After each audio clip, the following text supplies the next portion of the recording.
Olá, meus amados irmãos, que Deus abençoe a vida de todos vocês. Presbítero Paulo Nascimento, falando com todo o Brasil. Eu sei que tem pessoas que estão me assistindo em todo o Brasil. E hoje eu quero trazer um assunto muito importante para todos vocês. Eu quero falar um pouquinho sobre o dízimo, sobre o dever de todo cristão dizimar na obra de Deus. Por quê? Porque através do seu dízimo, das suas ofertas, ou das nossas ofertas, dos nossos dízimos, é que a obra de Deus é mantida. É que a obra de Deus ela cresce, é que a obra de Deus ela avança pelos quatro cantos da terra. Já pensou você se não existisse o dízimo, se não existisse as ofertas, como seria a obra de Deus? Como ficaria a obra de Deus? Nós sabemos que em várias partes da Bíblia Sagrada, nós sabemos que a Bíblia, de Gênesis ao Apocalipse, ela fala sobre o dízimo. Se você for procurar no dicionário o significado da palavra dízimo, você vai ver que significa a 10ª parte.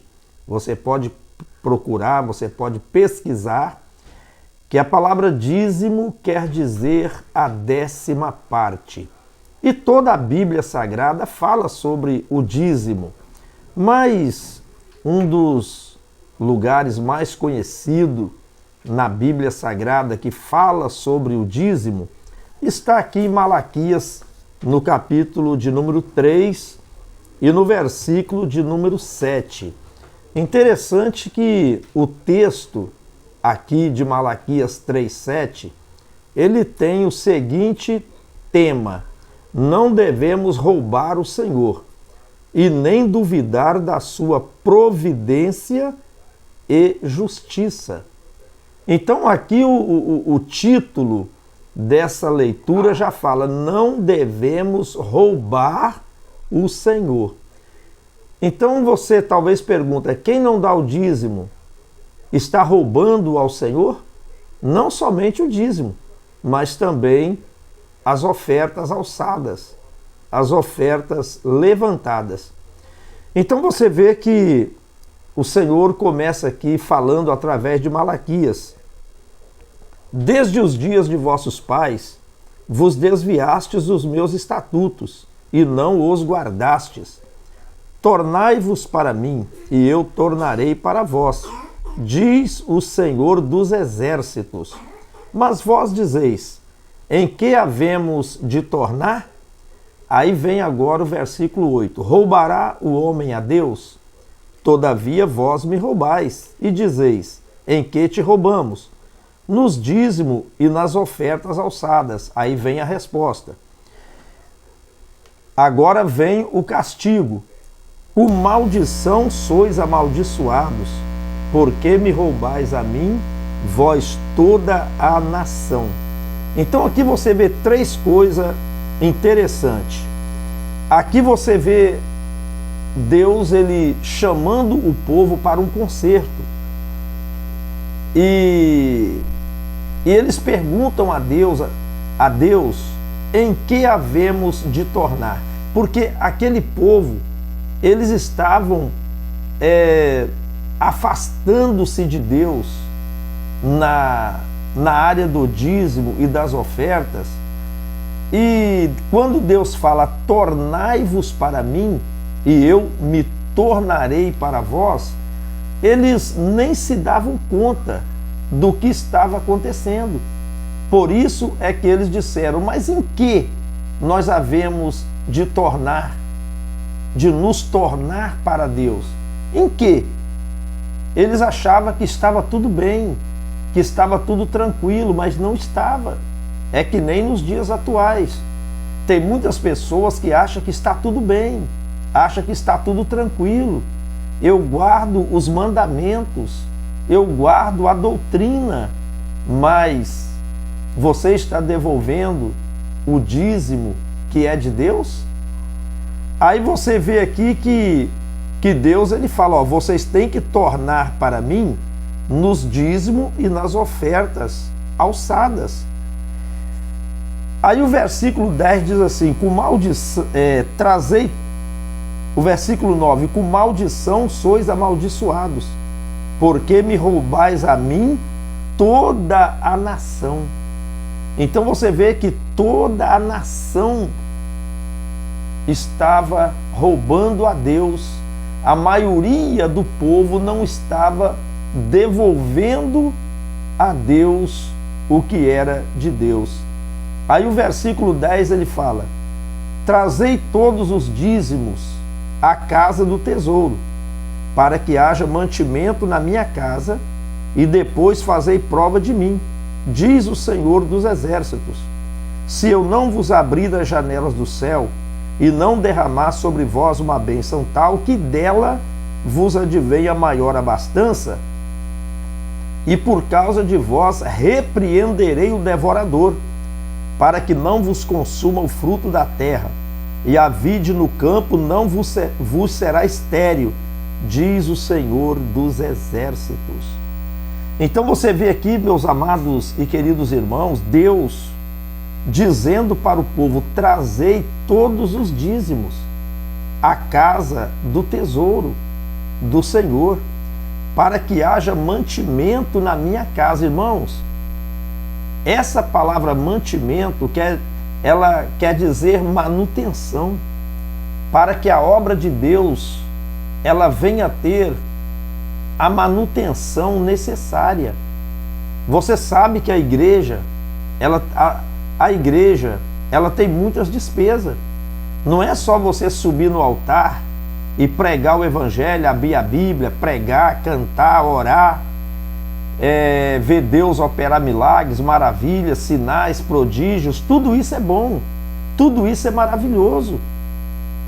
Agora, meu irmão, a igreja, o que as pessoas não podem esquecer, não pode esquecer, é que a igreja ela tem gastos, a igreja ela tem despesas, a igreja, para manter ali as portas abertas, tem que pagar, tem muita despesa, tem água, tem energia, tem que manter ali o salão, tem programa de rádios, tem programa de internet, tem salário do pastor, tem muita coisa para poder. A obra de Deus é uma despesa imensa, funcionários. Então você vê que se não tiver dízimos e ofertas, como será mantida a obra de Deus? Como que a igreja ela vai chegar nos quatro cantos da terra? Nós sabemos, por exemplo, vamos citar um exemplo, a nossa igreja Deus é Amor. A nossa igreja começou com 3 pessoas. Hoje a nossa igreja, hoje nós somos em centenas de milhares. A igreja que começou com 3 pessoas se espalhou pelo mundo, chegou nos 4 cantos da terra, ganhando almas, curando os enfermos, fazendo a obra, obedecendo o ide de Jesus. Agora, como que a igreja vai chegar nos 4 cantos da terra?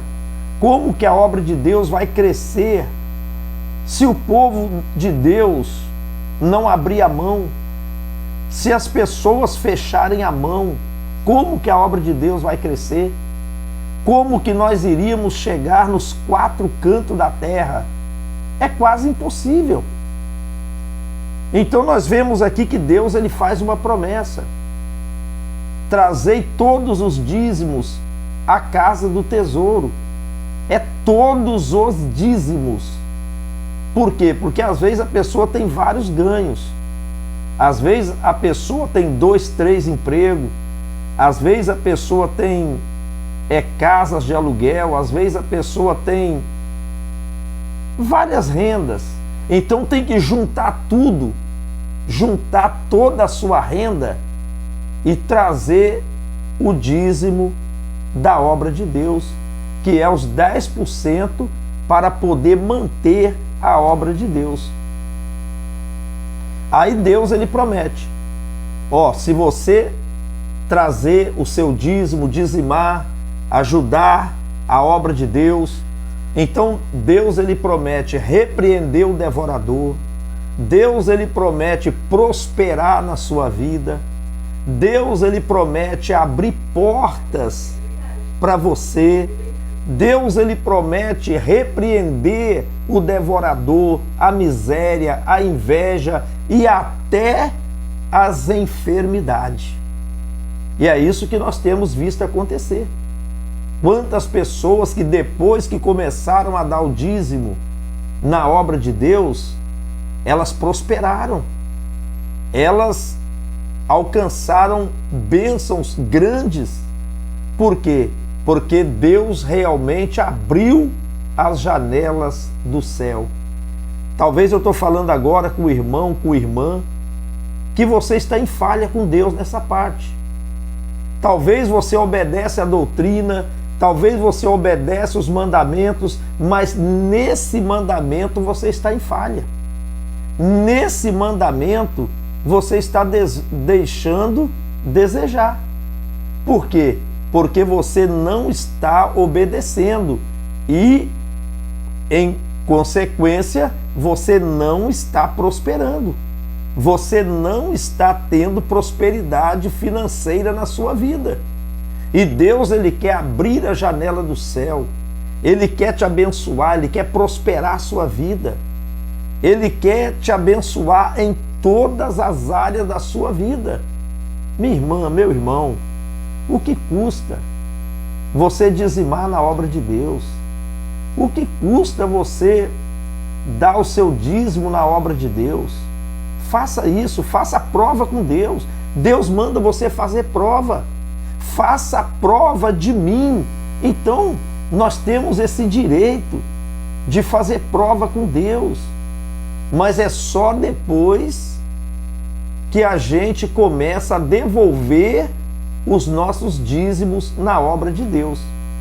Aí você vê que ele fala que aí você pode fazer prova com o Senhor. Que maravilha, ó. E por causa de vós eu repreenderei o devorador. Às vezes você está orando, Senhor, repreende o devorador, Senhor, repreende o devorador, e o devorador não é repreendido. Por quê? Porque você ora para Deus repreender o devorador, mas você fecha a mão para a obra de Deus. Aí o devorador não é repreendido. Você vê que o único lugar na Bíblia que fala que se você dá o dízimo, ele repreende o devorador. Você vê que na Bíblia, quando se fala de devorador, demônio devorador, que devora a sua saúde, devora o seu salário, você não sabe para onde vai o seu dinheiro, você recebe e é tanto problema na sua vida. Faça a prova com Deus. Faça a prova com Deus. Devolve o dízimo do Senhor. Oferta na obra de Deus. E Deus vai repreender o devorador. Para que não vos consuma o fruto da terra e a vide no campo não vos será estéril. Aqui você está vendo a promessa. Talvez alguém pode dizer assim, irmão Paulo, isso daí é em Malaquias. Mas será que Jesus também, ele aprovou o dízimo? Será que no Novo Testamento também fala sobre o dízimo? Sim, vamos meditar rapidamente aqui com você. É um pequeno estudo bíblico, é um pequeno estudozinho para você, para abrir o seu entendimento. Mateus 23, 23. Olha bem, agora nós já estamos no Novo Testamento. Novo Testamento. Mateus 23, 23. Ai de vós, escribas e fariseus hipócritas, pois que dizimais a hortelã, o endro e o cominho, e desprezais o mais importante da lei, o juízo, a misericórdia e a fé. Deveis, porém, fazer essas coisas e não omitir aquelas. Para você entender, nós sabemos que os fariseus, os escribas, os judeus, de um modo em geral, eles eram fiéis dizimistas. Eles eram fiéis dizimistas. Você sabe quem foi o primeiro dizimista? Foi Abraão. É interessante que Abraão, ele deu o dízimo antes da lei. Porque quando alguém diz que o dízimo é obra da lei, você lembra que Abraão, ele deu o dízimo antes da lei. Ainda nem existia lei e Abraão já dava o dízimo. Está lá no livro de Gênesis. E você vê que, como todo bom judeu, os fariseus, os escribas, eles davam o dízimo até das plantações. Até das plantações. Mas, por outro lado, eles não tinham amor para com as pessoas.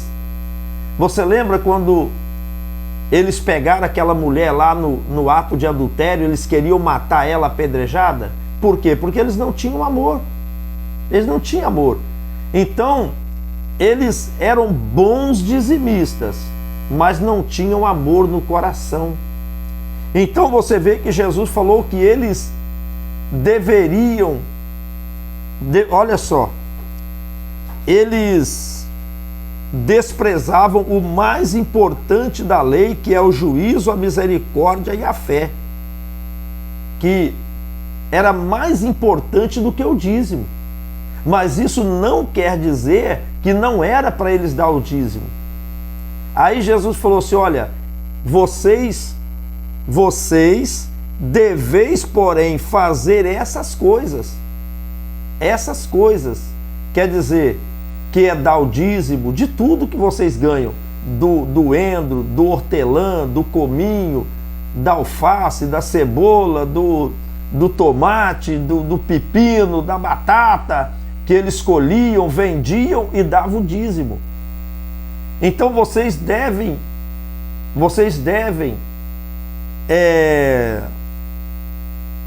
dar o dízimo de tudo. Está certo, não está errado. O errado de vocês é porque vocês não têm amor no coração. Então, ai de vós, escriba, fariseus, hipócrita, porque vocês dizimam o hortelã, o endro e o cominho e desprezam o mais importante da lei, que é o juízo, a misericórdia e a fé. Tem muitas pessoas que às vezes ele é dizimista, mas você também tem que ter amor no seu coração. Amor para com as pessoas. Você está entendendo? Irmãos, as coisas de Deus têm que ser completo. Tem que ser completo. Você tem que dar o dízimo, tem que dar o dízimo. Tem que dar oferta, tem que dar oferta. Mas você também tem que ter amor no seu coração para com as pessoas. O mais importante da lei é o amor. O mais importante da lei é o amor. Agora, para terminar, Hebreus capítulo 7 e 8. Presta atenção. Eu vou ler com você aqui rapidinho, no livro de Hebreus, no capítulo 7 e no versículo de número 8, que diz assim: e aqui, somente o versículo 8 para você entender. E aqui, certamente tomam dízimos homens que morrem, ali, porém, aquele de quem se testifica que vive. Então você vê que o escritor aos Hebreus, Novo Testamento, está dizendo que aqui certamente tomam dízimos homens que morrem. Quer dizer, todo mundo morre, todo mundo é mortal. Todo mundo é mortal. Então, você vê que ele fala que aqui certamente, por quê? Porque é certo você dar o dízimo. É certo, você está obedecendo a palavra de Deus. Certamente tomam dízimos homens que morrem. Mas ali, Ali, porém, aquele de quem se testifica que vive. Então, irmãos, quando você, presta atenção, faça uma prova com Deus a partir de hoje,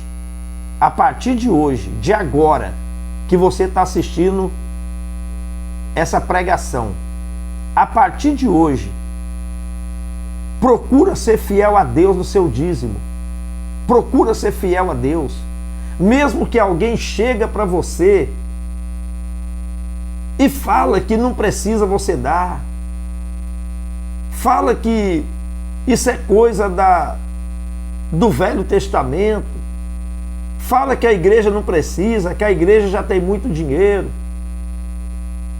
fala que não importa o que as pessoas falam, o que importa é o que a Bíblia fala, o que importa é o que a Bíblia fala. Então, a partir de hoje, faça um concerto com Deus nessa parte. Faça um concerto com Deus. E você vai ver uma grande prosperidade chegando na sua vida.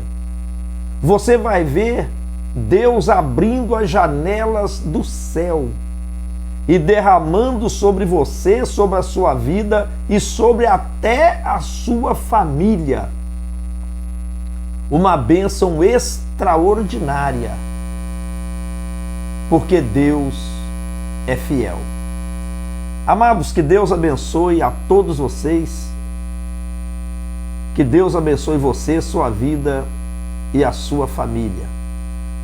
Quem não está inscrito no canal, se inscreva no canal agora mesmo, se inscreva no canal, compartilhe esse vídeo para outras pessoas, porque eles também serão abençoados por Deus. Então faça essas 3 coisas, se inscreva no canal, deixe o seu like e compartilhe esse vídeo. Que Deus abençoe a todos, fiquem na paz do Senhor, até o próximo vídeo. Falou com vocês o presbítero Paulo Nascimento.